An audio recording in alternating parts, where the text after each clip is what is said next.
Assalamualaikum warahmatullahi wabarakatuh. Salam dan bahagia. Perkenalkan, nama saya Nelis Elviana, NIM 2019 008 029. Di sini saya ingin mempresentasikan yang berjudul penyesuaian waktu operasional restoran McDonald pada masa PPKM darurat. Di sini saya membuat video ini untuk memenuhi tugas manajemen perubahan. McD Indonesia merayakan 20 tahun kehadirannya di Indonesia pada tanggal 14 Februari 2016 mendatang.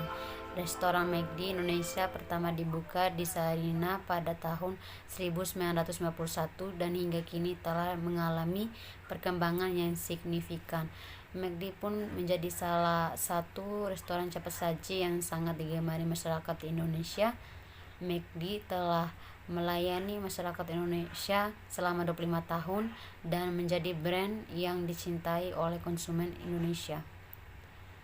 Rasa cinta konsumen ini adalah salah satu faktor yang membuat McD Indonesia berkembang seperti sekarang. Penutupan restoran McD pada masa PPKM khususnya Jawa dan Bali sejalan dengan langkah pemerintah dalam upaya menekan angka penyebaran virus COVID-19 dengan pemberlakuan PPKM darurat, maka restoran McD akan menutup sementara layanan makan di tempat di daerah Jawa dan Bali. Layanan take away, drive-thru dan McD Delivery tanpa kontak tetap buka dan siap melayani Anda sesuai dengan peraturan dan protokol kesehatan yang berlaku.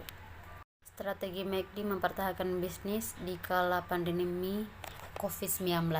Saat ini bisnis merabalela mengalami penurunan omset mencapai 80%. Persoalan itulah yang kemudian turut menjadi sebab PT Fast Food Indonesia Tbk sebagai pemegang hak waralaba tunggal KFC di Indonesia merumahkan sekitar 450 pekerja. Baru-baru ini para pekerja lantas mengalami pemotongan gaji sebesar 30-50%.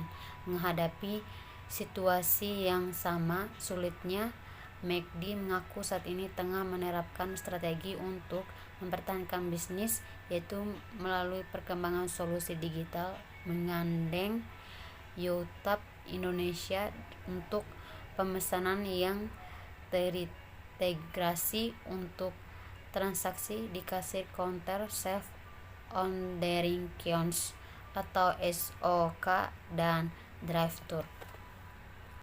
Penjualan McD global ambles 23,9% akibat pandemi COVID-19. Jaringan restoran global McD Corp melaporkan adanya penyusutan penjualan makanan secara global akibat pandemi COVID-19. Penyusutan penjualan lebih dalam dari ekspektasi karena McD telah membatasi operasi hanya untuk drive-thru dan pesan antar. Penjualan makanan cepat saji secara global turun 23,9%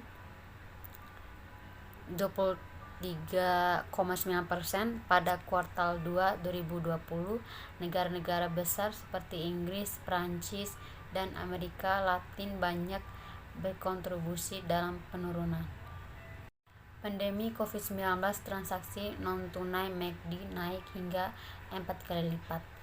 YouTube Indonesia telah mengembangkan solusi digital untuk McD di Indonesia yang sudah terintegrasi dengan beberapa penerbit uang elektronik seperti Link Aja dan ShopeePay, dan juga dengan aplikasi Rewards Cashback. Melalui YouTube ini, transaksi non-tunai McD yang berada di layanan drive-thru mengalami kenaikan hingga 4 kali lipat. Direktur IT dan Keuangan McD Indonesia Yanti Latwijaja mengatakan melalui layanan ini menjadi salah satu metode transaksi yang aman digunakan apalagi di saat pandemi COVID-19. Solusi digital non-tunai dari YouTube sangat mendukung inisiatif non-tunai kami dan memberikan keleluasan kepada pelanggan dalam melakukan pembayaran dengan transaksi yang cepat dan aman melalui solusi YOTAP ini. Kami juga melihat kenaikan yang signifikan untuk penggunaan non-tunai pada transaksi drive-thru di masa pandemi ini. Sekian presentasi saya. Kurangnya saya mohon maaf. Wabillahi taufik wal hidayah. Wassalamualaikum warahmatullahi wabarakatuh. Salam dan bahagia.